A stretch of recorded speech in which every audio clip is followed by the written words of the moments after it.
I'm Jake, 36, and if you had told me a few years ago that my own brother would treat me and my son like an afterthought, I probably would have laughed it off. We weren't always like this.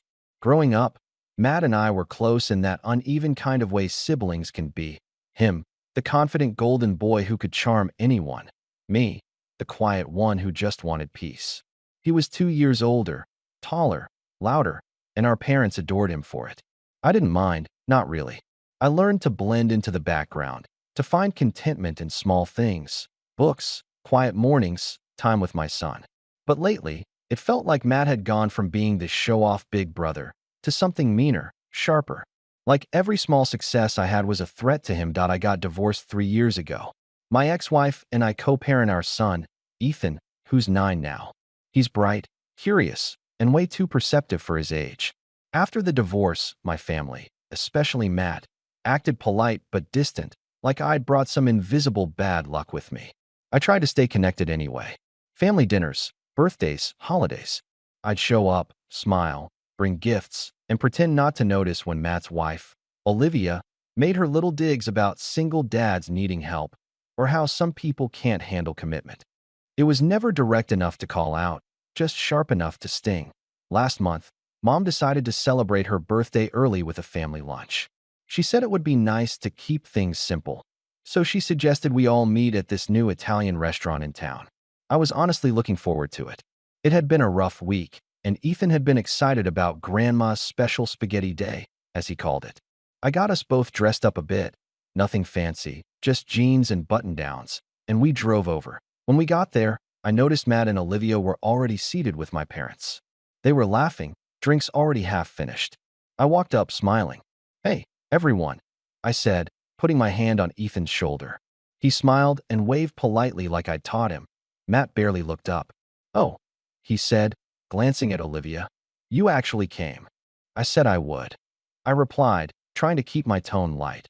Mom smiled nervously, fiddling with her napkin. "We weren't sure, sweetheart. You didn't text this morning." "I didn't think I needed to," I said, still smiling but feeling a little sting of embarrassment. The waiter appeared then, holding menus. "Are we waiting for anyone else?" he asked. Matt looked right at me and said, "No, we're all here." There was a pause. I looked at the two empty chairs at the end of the table, then at Ethan, who was quietly holding my hand. "Actually, I think those are for us," I said, half joking. Matt chuckled.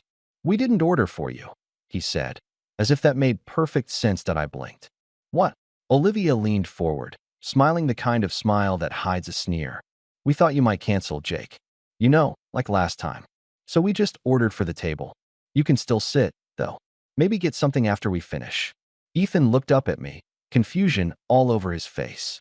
"Dad, why didn't they order for us?" he whispered at him. My throat tightened. For a second, I didn't know what to say. I forced a smile, though my chest felt heavy. "It's okay, bud," I said softly. "We'll figure it out." The waiter hesitated, looking between us. "Would you like me to bring another table, sir?" he asked. Matt waved him off. "No need. They can stay if they want to watch." Olivia laughed lightly, touching Matt's arm. "Oh, come on. Don't be so mean. He knows we're joking." But the way she said it, like she was daring me to take it seriously, made it clear she wasn't joking at all. I swallowed hard, keeping my composure. "We'll just grab another table," I said calmly. I turned to the waiter. "If you could get us one nearby, that'd be great." He nodded quickly, sensing the tension, and guided us to a small two-person table near the corner. It wasn't far, just close enough that we could still see them.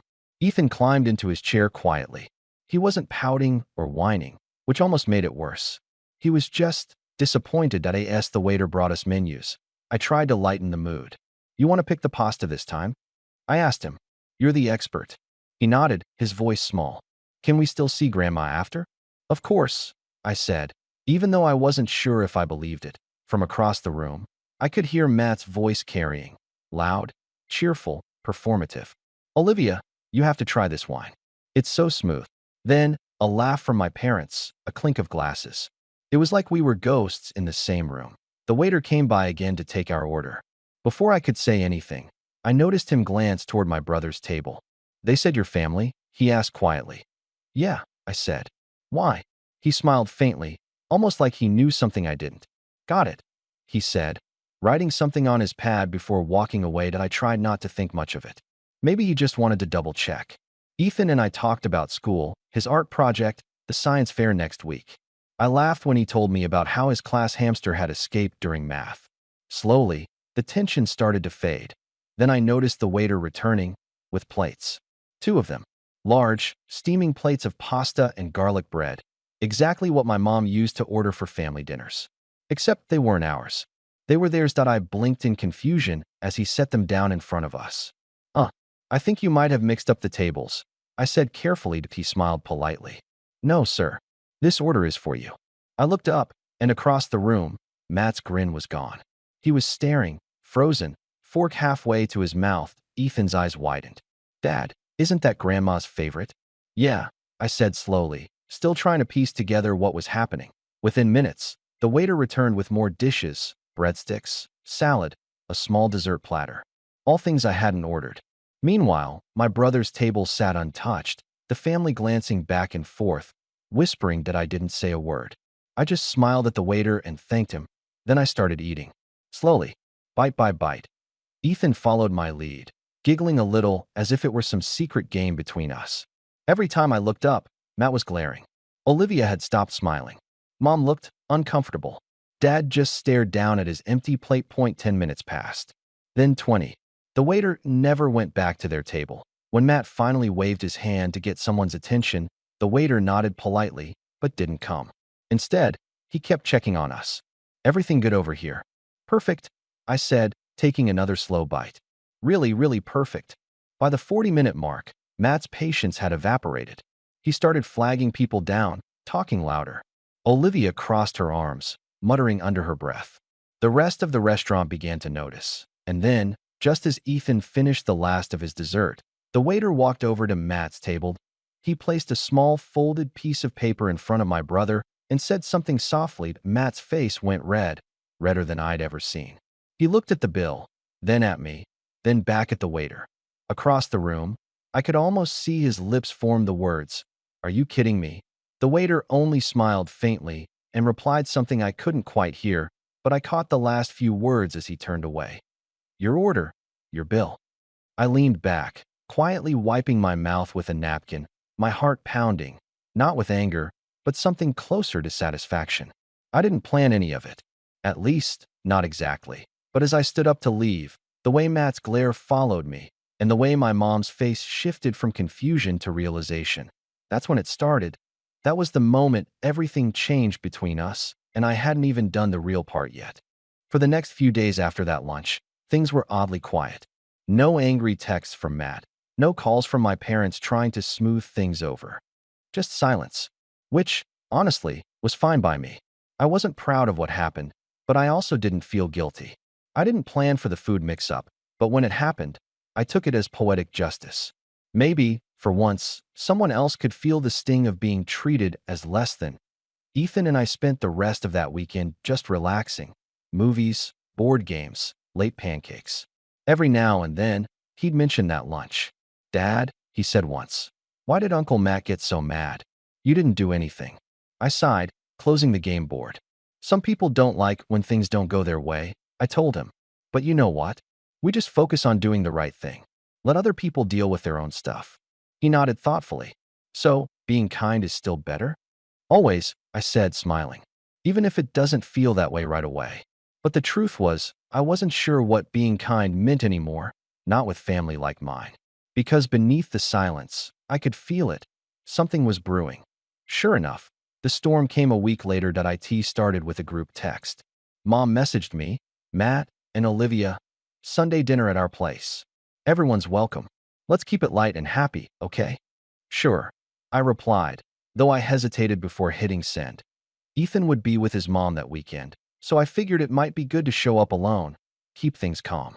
Maybe it would be a chance to clear the air. When I arrived, Matt's car was already there, parked right in front like always. I walked in through the back door, the one we used as kids, and found Mom in the kitchen, stirring something on the stove. She smiled when she saw me. Jake, I'm glad you came. She hugged me, but her body felt tense. I could tell she was forcing cheerfulness. Where's Dad? I asked. In the living room, she said. And, Jake, please, just Try to be patient tonight, okay? I frowned. Why? What's going on? Before she could answer, Matt's voice cut through from the next room. Oh, look, the guest of honor finally made it. I stepped in to see him lounging on the couch, legs crossed, a glass of wine in hand. Olivia sat next to him, scrolling on her phone, not even pretending to acknowledge me. Dad was in his recliner, watching the muted TV, pretending to be absorbed in the news. Hey, I said quietly, sitting down on the far end of the couch. Matt smirked. So, nice little stunt at the restaurant, he said. I blinked. What stunt? He tilted his head, mock sympathy dripping from his tone. Come on, don't play innocent. You must have said something to that waiter. You think it's funny to embarrass me in front of everyone? I felt my jaw tighten. I didn't say a word, Matt. You're the one who told the waiter we weren't coming. Maybe that's what caused the mix-up. He laughed, sharp and humorless. Right? The mix-up? Sure. Mom stepped in, wiping her hands on a towel. Let's not start this again, she said, glancing between us. It was one meal. Let's move on. But Matt wasn't done. You know what I think, he said. I think you liked it. Sitting there, eating my food, watching me look stupid. That's the only way you ever get attention, huh? Olivia giggled softly, still looking at her phone. It was pretty funny, though. I could feel the heat rise in my chest. Funny, I repeated, trying to keep my voice calm. You told me and my son to watch if we were quiet. That was funny to you. Mom's face fell. Dad shifted uncomfortably, but didn't say a word. Matt waved a hand dismissively. Oh, come on, Jake. You're too sensitive. It was a joke. We joke all the time. You joke, I said. Everyone else just goes along because you make it miserable if they don't. That got his attention. His smirk vanished. What's that supposed to mean? I looked him straight in the eye. It means you've been treating everyone like they're supposed to revolve around you. You've done it since we were kids. You take credit, you take control, and when someone doesn't play along, you turn it into a scene. Mom tried to interject, but Matt was already on his feet. You think you're better than me? He snapped. I stood up too, keeping my tone even. No, I just think I deserve respect. And so does my son. That name, Ethan, changed something. His expression hardened. Oh, don't start dragging your kid into this. You know, maybe if you'd spent less time playing the victim and more time being a husband, you wouldn't be divorced. The room went dead silent. Mom gasped softly. Dad finally looked up from the TV. Matt. Mom hissed. That's enough. But it was too late. Something in me broke right then, not in the loud, dramatic way he probably wanted. It was quieter, colder, like the last thread finally snapping after years of holding it together. I didn't shout. I didn't even move. I just looked at him and said, You really have no idea how cruel you sound, do you? He scoffed, but there was a flicker of uncertainty in his eyes. I turned to Mom. You know what? I'm done. I tried to be part of this family, I really did. But I can't keep showing up to get humiliated and then told it's my fault. I walked toward the door, but then I stopped. Something had been gnawing at me for years, something I'd kept quiet about out of respect, or maybe fear. I turned back. You know, it's funny, I said softly. When Dad helped you get that promotion, I was happy for you. When he co-signed your loan for the house, I didn't say a word. But do you know what Mom told me last year? That you told her I was the reason Dad's been struggling to pay it off. You blamed me. Matt's jaw tightened. That's not. I saw the bank statements, Matt. I interrupted. You missed payments for months. And Dad covered for you. But you blamed me. You told everyone I borrowed money and never paid it back. Mom looked shocked. Is that true? She asked, her voice trembling. Matt didn't answer. He just stared at me with that same calculating look I'd seen before, one that said he was searching for a way to spin it. Olivia finally looked up from her phone. That's not a big deal, she said carelessly. Families help each other. Besides, Jake doesn't need the money. He's single, no mortgage, no real expenses. That's enough, I said sharply. You don't know anything about me. Her smirk didn't fade. You're right. I just know what your brother tells us. That you're, what did he say? Barely holding it together. My hands clenched at my sides. Well, that's interesting, I said, my voice calm but shaking slightly. Because while you've been sitting here pretending everything's perfect, I've been watching Dad quietly stress about the house, Mom stretch her savings, and the two of you flaunt everything like you earned it. So maybe the problem isn't me. Maybe it's that you can't stand the idea that people see you for what you really are. Matt's face turned red, then pale. You think you know everything, huh? Fine. If you're so sure, maybe you should talk to Dad about that little business loan you got 5 years ago. Or did you forget? Mom looked confused. What loan? My stomach dropped. What are you talking about? Matt smirked. Oh, you didn't tell them? That's right. You borrowed from Dad when you were out of work. Thousands, wasn't it? That was a gift, I said, my voice trembling now. Dad offered. I paid him back, every cent. Matt leaned back, savoring it. Sure you did. He was lying. I knew he was lying. But I could see the doubt flicker in my parents' eyes, and that's when it hit me. This wasn't about money or pride. It was about control. He wanted me small, uncertain, always defending myself. So I smiled, quietly, deliberately. You're right, Matt, I said softly. Maybe we should talk about it. All of it. He looked caught off guard. What? Every lie you've told. Every time you've used Dad's name to get ahead. Every little secret you've tried to keep under wraps, I said. Let's talk about it. Mom's hand went to her chest. Jake, what are you saying? I looked at her gently. I'm saying I've been quiet long enough. And the way Matt's expression shifted, panic, anger, and that flicker of guilt he couldn't hide, told me I'd finally hit the nerve I'd been aiming for all these years. That dinner ended the same way every confrontation with Matt ever had. Loud voices, half-truths, and my parents begging for peace. But this time, something was different. This time, I wasn't backing down, because the next day, I found something in my email that changed everything, something that proved, beyond any doubt, what kind of person my brother really was. And that was the moment when it all began to unravel. The email came early on a Monday morning, just as I was packing Ethan's lunch for school. The house was quiet except for the soft buzz of the coffee machine. It was one of those ordinary mornings that feels safe, steady, until the world shifts beneath you. The sender's name caught my eye immediately. Harrison and Wells Financial Services. My father's old accountant. I hadn't heard from them in years, not since before the divorce.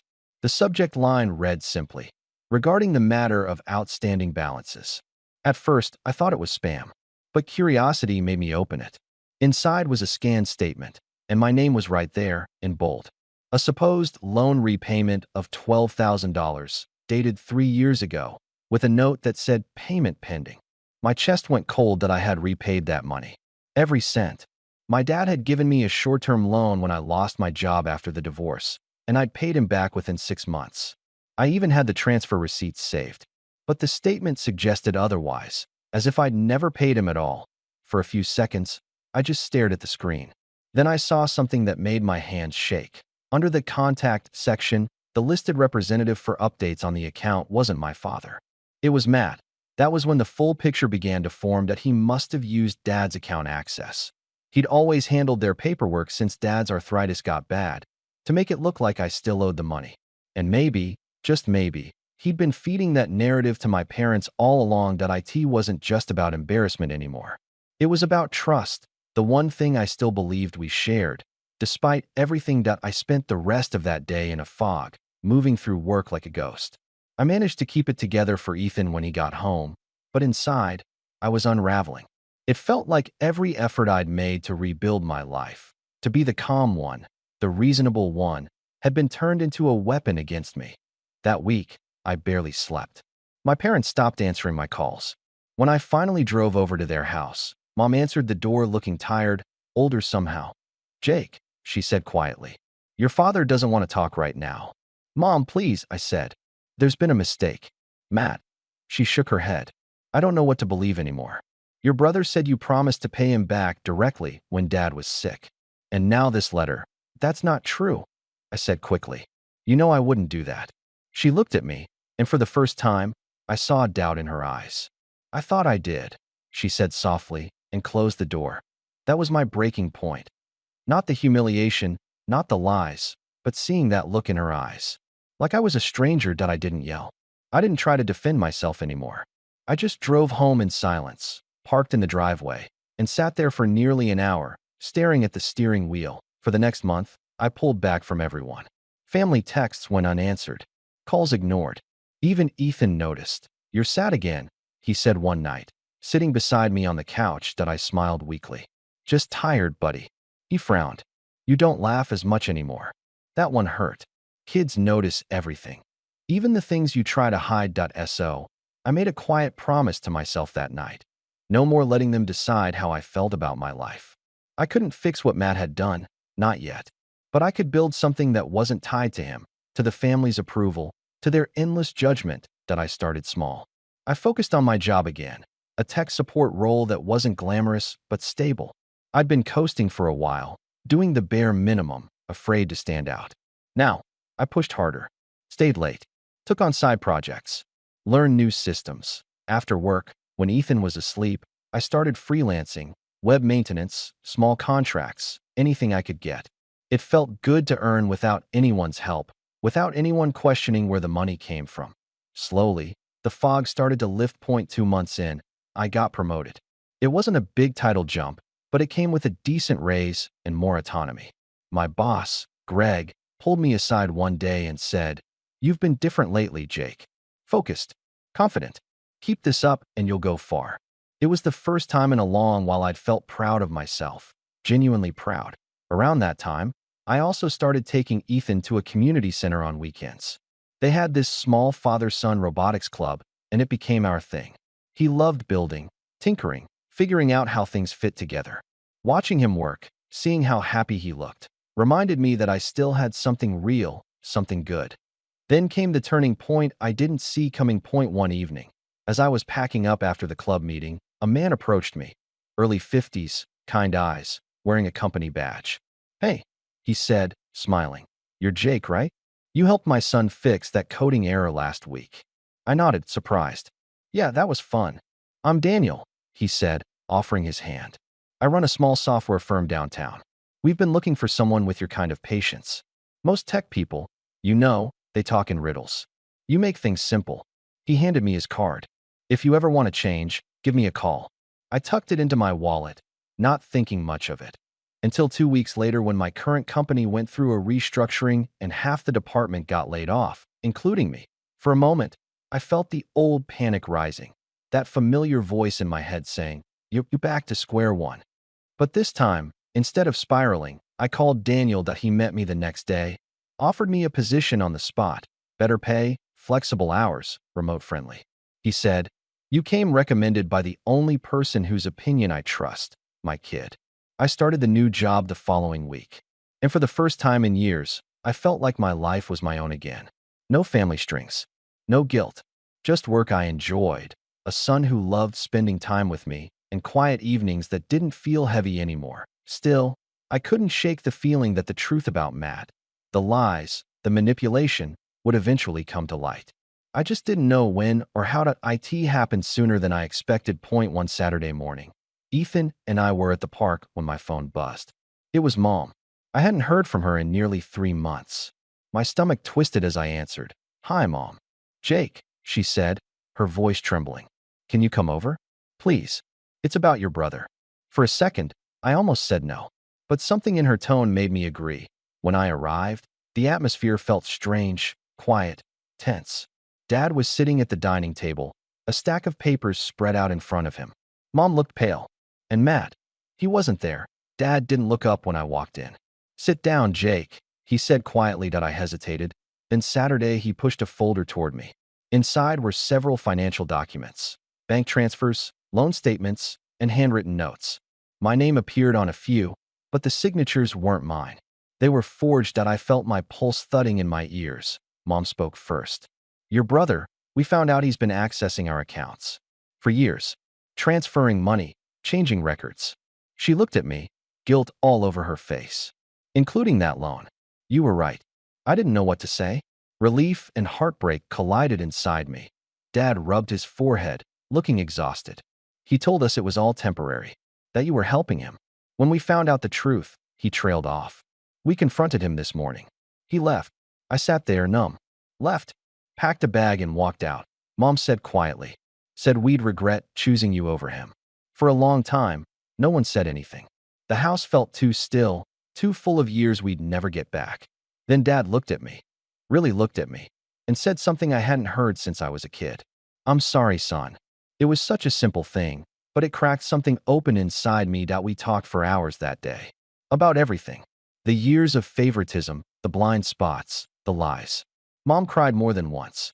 Dad admitted he'd leaned too heavily on Matt for help managing things. I thought he was doing it out of kindness, he said quietly. Turns out he was keeping us dependent.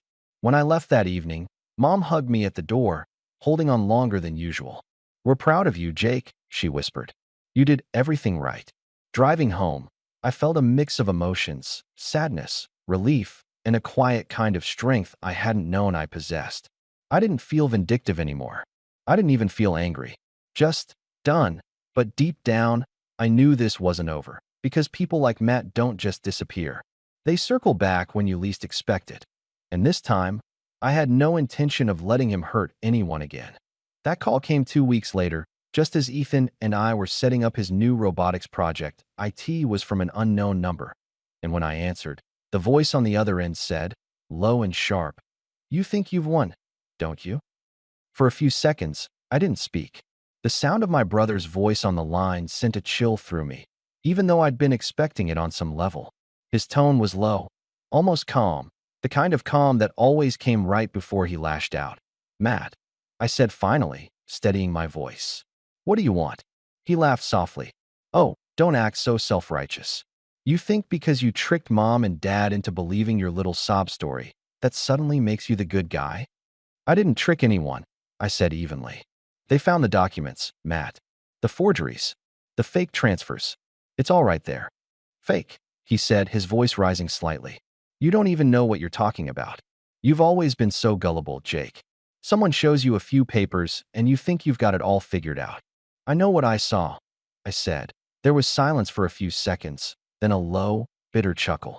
"You think this is over? You think you're the hero now?" "Matt, no," he snapped. "You've made me look like a criminal in front of our parents, my wife, everyone. You've ruined my reputation. Do you have any idea how that feels?" I exhaled slowly. "Maybe a little," I said quietly. For a long moment, neither of us said anything. Then he spoke again, his voice colder this time. "You want to play games? Fine. But don't say I didn't warn you." The line went dead that I stared at my phone, his words replaying in my head. It wasn't an empty threat. Matt didn't do empty. He did deliberate. He did calculated. He did vengeful. And deep down, I knew this wasn't over. It was just shifting. For the next few days, I stayed alert. I changed my passwords, locked down my bank accounts, even added extra verification to my email. I didn't want to believe he'd stoop that low, but experience had taught me to prepare for anything. Then strange things started happening. First, my boss forwarded me an anonymous email claiming I'd lied on my employment forms about a previous job. It was laughably easy to disprove, but it still caused a few tense conversations with HR. A week later, my freelance clients started getting spam messages from a fake account pretending to be me, offering discounts and personal deals. The kicker came when a neighbor stopped me in the hallway, frowning. "Hey, Jake, is everything all right with your brother? He dropped by looking for you last night. Said he was worried you were unstable." I felt my stomach drop. Matt wasn't trying to hurt me physically. He was trying to unravel me again, one small, careful lie at a time. For a few days, I kept it to myself. I didn't want to involve my parents again, and Ethan didn't need to know any of it. But when I came home one evening to find my mailbox pried open and papers scattered inside, printouts of old social media posts, photos, even my divorce filing, I realized it was time to stop reacting and start acting. That night, after Ethan went to bed, I sat at the kitchen table with my laptop. I made a list. It wasn't dramatic, no big revenge plan moment. Just a calm, precise inventory of every lie, every slight, every moment of manipulation Matt had ever pulled that I wasn't interested in revenge for the sake of satisfaction. I wanted exposure, clarity, consequences. For years, I'd been on the defensive, always trying to reason with people who saw what they wanted to see. Not anymore. This time, I'd play on his field, quiet, strategic, and thorough. The first thing I did was reach out to someone I hadn't spoken to in a long time. Olivia's older sister, Karen. She and Olivia had fallen out years ago, mostly because Karen couldn't stand Matt's attitude. But Karen was sharp. She worked in compliance for a financial firm, and she had a reputation for knowing when someone was lying before they even opened their mouth. When I messaged her explaining everything, she replied within minutes, "I believe you. Meet me tomorrow. I've been waiting for this." We met at a small cafe on the edge of town. Karen was direct, no small talk. "Olivia's been complaining for months," she said, sipping her coffee. About money going missing, Matt being secretive, late nights, weird calls. You're not the only one he's been lying to. I leaned in. You think she'd talk to me? Karen snorted. She hates you, Jake. But she hates being embarrassed more. If she ever figures out that Matt's been using her accounts to cover his own debts, she'll burn him down herself. That piece of information lit a spark in me. Matt had always been sloppy when it came to hiding his ego. If he'd been manipulating his wife the same way he'd manipulated our parents, it was only a matter of time before he slipped. And that's when the opportunity came out a week later. I got a message from Olivia. The irony almost made me laugh. Her tone was clipped, cold, but there was a tremor of something else under it. Fear. Karen told me to call you. Don't make me regret it. We met at a small diner off the highway, neutral ground. She showed up in oversized sunglasses and a tense expression. You've got 5 minutes, she said. Fair enough, I said. You already know Matt's been lying to you. You just don't know how deep it goes. She scoffed. You think you know my husband? No, I said calmly. I know his patterns. He takes, he blames, he hides. That's what he did with me. What he did with our parents. And from what Karen told me, he's doing it to you too. Her jaw tightened. You don't know what you're talking about. Then why are you here? I asked softly. That hit a nerve. She looked down at her coffee, her hand trembling slightly. I found things, she said after a moment. Transactions. My savings account. Money I never spent. And every time I ask, he tells me I'm misremembering. That I must have used it. Sounds familiar, I said. For a long moment, she said nothing. Then she reached into her bag and pulled out a USB drive. He keeps everything on this, she said quietly. Business expenses, invoices, transfers. He's paranoid, so he backs it all up himself. I took it while he was in the shower. I blinked, stunned. Olivia, that's illegal. She finished for me, giving a tight smile. Maybe, but so is stealing from your wife. I took a breath. What do you want me to do with it? She hesitated. I don't know yet. Maybe nothing. But if he tries to drag me down with him, I want someone else to have proof. When she slid the drive across the table, something shifted. This wasn't just personal anymore. Matt's lies had spread farther than I realized. And now I had the one thing he'd never expected anyone to get. Evidence. After that meeting, I drove home in silence, my mind racing. I plugged the USB into my laptop and started opening the files. They were messy, dozens of spreadsheets, emails, and scanned invoices. But one folder caught my eye. Family. Inside were copies of loan forms, including mine, but also others, under Dad's name, Mom's, even Olivia's. There were altered figures, duplicate entries, forged signatures. It was all there that I sat back, staring at the screen, my heart pounding. I had enough proof to bury him. But I didn't rush. For once, I wanted to do this the right way. That I reached out to Daniel, my new boss, who also happened to have a background in cybersecurity. Over lunch, I told him the situation. He didn't ask why I wanted help. He just nodded. You've got a mess, he said. But if this data's legitimate, there are proper channels. You could go to the authorities. Or, if you're smart, you could let him expose himself first. Expose himself how? People like that don't stop, Daniel said. They always think they're smarter than everyone else. Set a trap. Let him walk right into it. That conversation stayed with me. So, I started setting the stage, carefully, quietly. I changed nothing outwardly, made no confrontations. Instead, I sent Matt a single message. We need to talk. About the family. I waited. It didn't take long. He replied within the hour. Finally coming to your senses? Meet me Friday. When Friday came, I didn't go alone. Daniel came with me, posing as a consultant. We met Matt at a downtown cafe, one of those sleek places where everyone pretends to be busy on laptops. He was already there, looking surprisingly composed. Jake, he said smoothly. I was beginning to think you'd gone into hiding. I've been busy, I said. Working. He smirked. Doing what?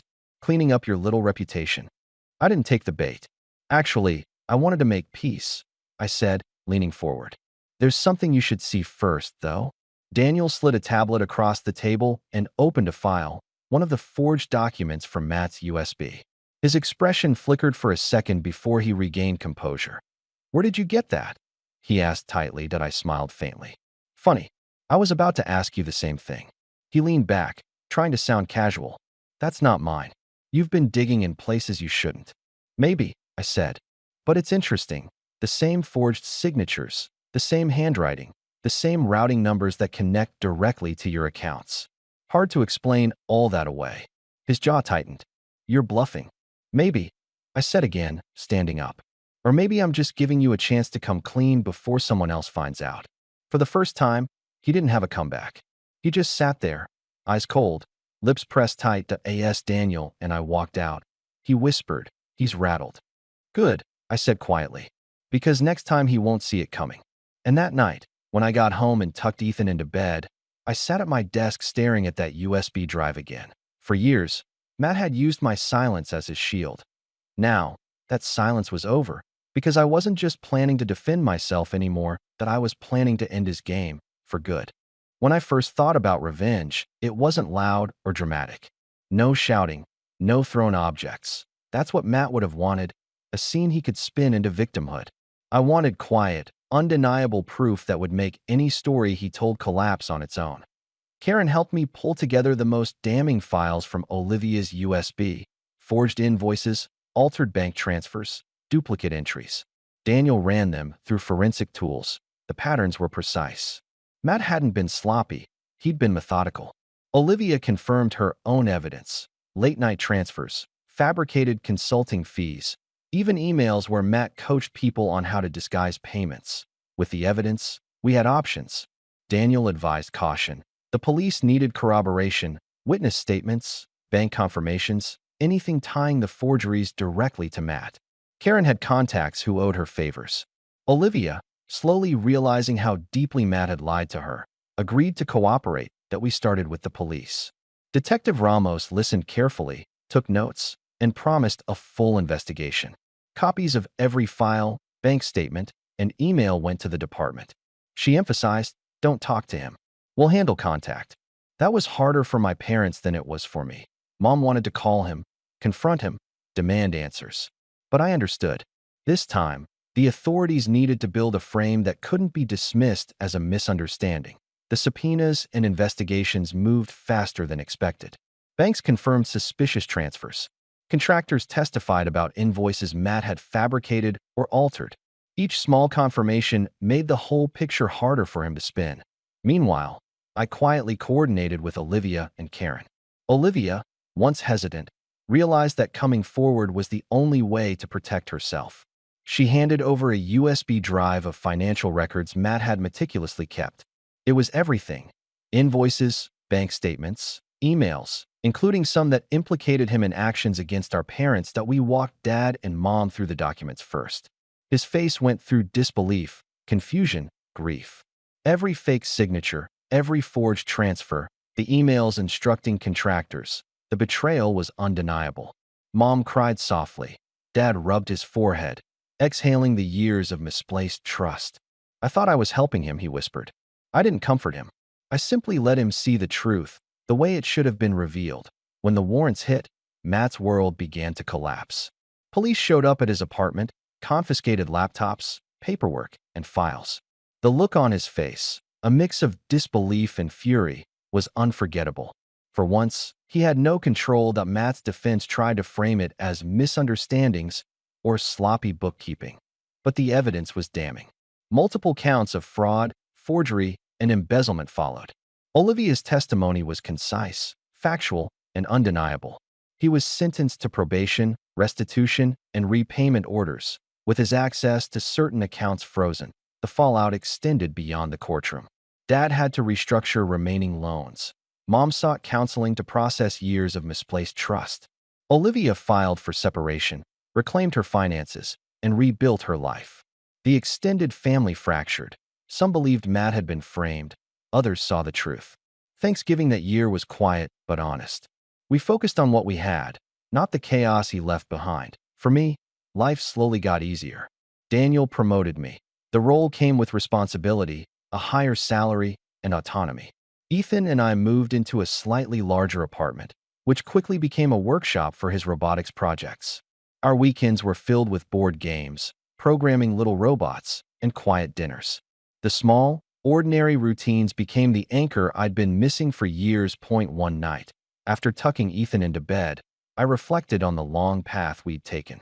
Matt had thrived on control and manipulation for years. but exposing the truth required patience, allies, and strategy. The old fear I had when he tried to unravel me returned briefly, but it was gone almost as quickly. Now I knew. Endurance, quiet observation, and deliberate action could dismantle even the most meticulous manipulator. Months later, at a small family barbecue Dad organized, intentionally limited to prevent chaos, I watched Ethan run across the yard toward the swing set. Mom caught my eye, tears in hers, mouthing, "I'm sorry." Dad stood straighter than I'd seen in years. For the first time, I didn't have to pretend everything was fine. The conversation centered on family, trust, and moving forward. Matt never contacted me again after the sentencing. A short, frantic voicemail went unanswered. I had no intention of reviving the past. I realized that my revenge wasn't about humiliation or anger. It was about protecting what mattered and allowing the truth to dismantle a web of lies on its own. Driving home that night, Ethan asleep in the back seat, I felt a quiet relief. Not triumph, not vindication, just a long, patient victory. The rebuilding of life that was mine to shape, free from the shadow of someone else's deceit. If there's a single truth I learned through all of it, it's this. You can survive those who try to rewrite your life. You can gather evidence, allies, and patience, and eventually, the truth will set you free. As I watched Ethan sleep under the glow-in-the-dark moon weed stuck above his bed, I whispered to the darkness, not a promise of revenge, but a quiet acknowledgement. We were safe now. And that safety, earned with patience, strategy, and steadfastness, felt like the first real peace I'd known in years.